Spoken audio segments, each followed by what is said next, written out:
بیان کیا جاتا ہے کہ بنی اسرائیل میں ایک عابد رہا کرتا تھا۔ اس زمانے میں اس عابد جیسا کوئی عابد نہ تھا۔ اس وقت وہاں 3 بھائی رہتے تھے۔ ان کی ایک بہن تھی جو ابھی تک کنواری تھی۔ اس کے سوا ان کی کوئی بہن نہ تھی۔ اتفاقاً ان تینوں بھائیوں کو کہیں لڑائی پر جانا پڑ گیا۔ ان کو کوئی ایسا شخص نظر نہ آیا جن کے پاس اپنی بہن کو چھوڑ جائیں اور اس پر بھروسہ کریں، لہٰذا سب نے اس رائے پر اتفاق کیا کہ اس کو عابد کے سپرد کر دے۔ وہ عابد ان کے خیال کے موافق تمام بنی اسرائیلیوں میں نیک اور پرہیزگار تھا۔ چنانچہ اس کے پاس آئے اور اپنی بہن کو حوالے کرنے کی درخواست کی کہ جب تک ہم لڑائی سے واپس نہیں آئیں گے اپنی بہن آپ کے سائے شفقت میں رہے گی۔ اس عابد شخص نے ایسا کرنے سے انکار کر دیا اور ان کی بہن سے خدا کی پناہ مانگی۔ وہ نہ مانے اور اصرار کرتے رہے کہ ان کی بہن کو اپنی نگرانی میں رکھنا منظور کر لیں، حتیٰ کہ عابد نے ان کی درخواست کو منظور کر لیا اور کہا کہ اپنی بہن کو میری عبادت خانے کے سامنے کسی گھر میں چھوڑ جائیں۔ انہوں نے ایک مکان میں اس کو لا اتارا اور چلے گئے۔ وہ لڑکی عابد کے قریب ایک مدت تک رہی۔ عابد اس کے لیے کھانا لے کر آتا اور اپنی عبادت خانے کے دروازے پر رکھ کر دروازہ بند کر دیتا اور واپس اندر چلا جاتا اور لڑکی کو آواز دیتا تھا۔ وہ لڑکی اپنے گھر سے آ کر کھانا لے جاتی تھی۔ پھر رابی نے بیان کیا کہ شیطان نے عابد کو بہکانا شروع کیا۔ ابتدا میں اس کو خیر کی ترغیب دیتا اور لڑکی کا دن میں عبادت خانے تک آنا اس پر گراں ظاہر کرتا تھا کہ کہیں ایسا نہ ہو کہ یہ لڑکی دن میں کھانا لینے کے لیے گھر سے نکلے اور کوئی شخص اس کو دیکھ نہ لے۔ اس سے بہتر یہ ہے کہ اس کا کھانا لے کر آئے، اس کے دروازے پر رکھ آیا کرے، اس پر اجر عظیم ہوگا۔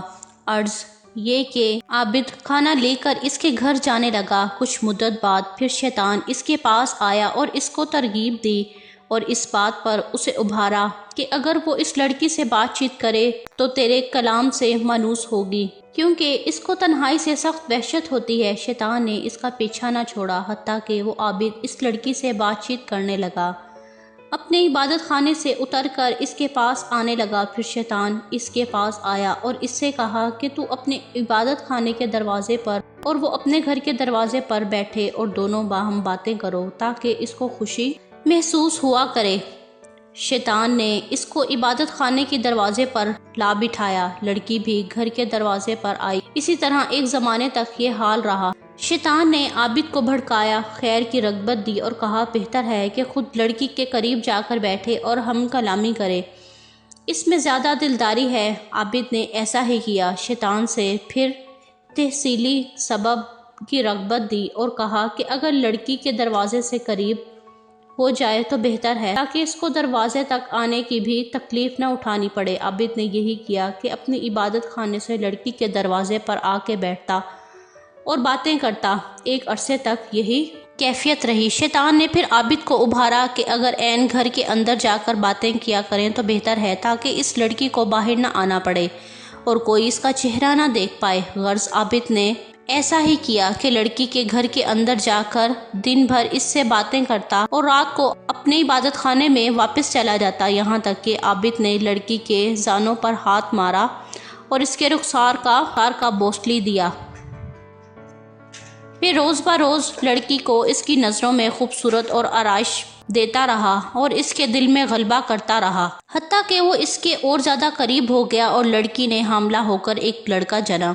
پھر شیطان عابد کے پاس آیا اور کہنے لگا کہ اب بتاؤ کہ اگر لڑکی کے بھائی آ گئے اور اس بچے کو دیکھا تو تم کیا کرو گے؟ میں ڈرتا ہوں کہ کہیں تم ذلیل نہ ہو جاؤ یا وہ تمہیں رسوا نہ کر دیں، تو بہتر ہے تم اس بچے کو لو اور زمین میں گاڑ دو۔ یہ لڑکی ضرور اس معاملے کو اپنے بھائیوں سے چھپائے گی، اس خوف سے کہ کہیں وہ جان نہ لیں تم نے اس کے ساتھ کیا حرکت کی۔ عابد نے ایسا ہی کیا اور لڑکے کو زمین میں گاڑ دیا۔ پھر شیطان نے اس سے کہا کیا تمہیں اس بات پر یقین ہے کہ یہ لڑکی تمہیں ناشائستہ حرکت کو اپنے بھائیوں سے پوشیدہ رکھے گی؟ ہرگز نہیں، تم اس کو بھی پکڑ کر اور ذبح کر کے بچے کے ساتھ دفن کر دو۔ غرض لڑکی کو اس عابد نے لڑکی کو بھی ذبح کیا اور بچے سمیت گھڑے میں ڈال کر اس پر ایک بھاری پتھر رکھ دیا اور زمین کے برابر کر کے اپنے عبادت خانے میں جا کر عبادت کرنے لگا۔ ایک مدت گزرنے کے بعد لڑکی کے بھائی لڑائی سے واپس آئے اور عابد کے پاس جا کر اپنی بہن کا حال پوچھا۔ عابد نے ان کو اس کے مرنے کی خبر سنا دی، افسوس ظاہر کر کے، اور رونے لگا اور کہا کہ بڑی نیک عورت تھی، دیکھو یہ اس کی قبر ہے۔ بھائی قبر پر آئے اور اس کے لیے دعائے خیر کی۔ پھر راوی بیان کرتے ہیں کہ جب رات ہوئی اور وہ اپنے بستر پر سوئے، شیطان ان کی خواب میں ایک مسافر آدمی کی صورت میں آیا۔ پہلے بڑے بھائی کے پاس گیا اور ان کی بہن کا حال پوچھا۔ اس نے عابد کا اس کی مرضی کی خبر دینا اور اس پر افسوس کرنا اور مقام خبر دکھانا بیان کیا۔ شیطان نے کہا، سب جھوٹ ہے، تم نے کیوں کر اپنی بہن کا معاملہ مان لیا؟ عابد نے تمہاری بہن سے بدفعلی کی، وہ حاملہ ہو گئی تھی اور اس نے ایک بچہ جنا تھا۔ عابد نے تمہارے ڈر کے مارے اس بچے کو اس کی ماں سمیت ذبح کیا اور گھڑا کھود کر دونوں کو اس میں ڈال دیا۔ شیطان نے مزید کہا، جس گھر میں تمہاری بہن تھی اس کے اندر داخل ہونے میں وہ گھڑا داہنی جانب پڑتا ہے، تم چلو اس گھر میں جا کر دیکھو، تم کو وہاں دونوں ماں بیٹے ایک جگہ ملیں گے، جیسا کہ میں تم کو بیان کر چکا ہوں۔ پھر شیطان دوسرے بھائی کے خواب میں آیا، اسے بھی ایسے ہی کہا۔ پھر چھوٹے بھائی کے خواب میں آیا اور اس کو بھی ایسے ہی کہا۔ جب صبح ہوئی تو سب لوگ بیدار ہوئے اور تینوں اپنے اپنے خواب سے تعجب میں تھے۔ ہر ایک آپس میں ایک دوسرے سے بیان کرنے لگا کہ میں نے رات عجیب خواب دیکھا۔ سب نے باہم جو کچھ دیکھا تھا بیان کیا۔ بڑے بھائی نے کہا، یہ خواب فقط ایک خیال ہے اور کچھ نہیں، یہ ذکر چھوڑو اور اپنا کام کرو۔ چھوٹا بھائی کہنے لگا کہ میں تو جب تک اس مقام کو دیکھ نہ لوں باز نہ آؤں گا۔ تینوں بھائی چلے گئے۔ جس گھر میں اس کی بہن رہتی تھی آئے، دروازہ کھولا اور جو جگہ خواب میں بتائی گئی تھی اسے تلاش کیا، اور جیسا اس نے کہا تھا کہ ان کی بہن اور اس کے بچے کو ایک گھڑے میں ذبح کیا ہوا پایا۔ انہوں نے عابد سے کل و کیفیت دریافت کی۔ عابد نے اس قول کی، اس فعل کے بارے میں تصدیق کی۔ انہوں نے اپنے بادشاہ سے جا کر عابد کی شکایت کی۔ عابد کو پھر اس کے عبادت خانے سے نکالا گیا، اس کو مارنے کے لیے لے جایا گیا۔ جب اس کو مارنے کے لیے لے جایا جا رہا تھا تو شیطان اس کے پاس آیا اور کہا، تم نے مجھے پہچانا، میں ہی تمہارا وہ ذاتی ہوں جس نے تم کو عورت کے فتنے میں ڈال دیا، یہاں تک کہ تم نے اس کو حاملہ کر دیا اور ذبح کر ڈالا، اور اب اگر تم میرا کہنا مانو اور تم مجھ کو سجدہ کرو تو تمہیں میں اس سے نجات دلا دوں گا۔ عابد نے سجدہ کیا، اللہ تعالیٰ سے کفر کیا۔ پھر جب عابد شخص نے کفر کیا تو شیطان اس کو اس کے ساتھیوں کے قبضے میں چھوڑ کر چلا گیا۔ انہوں نے اس کو اس کے کفر کردار تک پہنچا دیا۔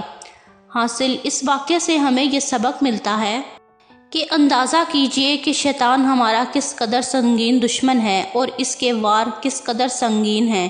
چنانچہ ہمیں چاہیے کہ اس واقعے سے سبق حاصل کریں اور شیطان کے ہتھ کنڈوں سے اپنے آپ کو بچائیں۔ اللہ تعالی ہم سب کو اپنی حفاظت میں رکھے، آمین۔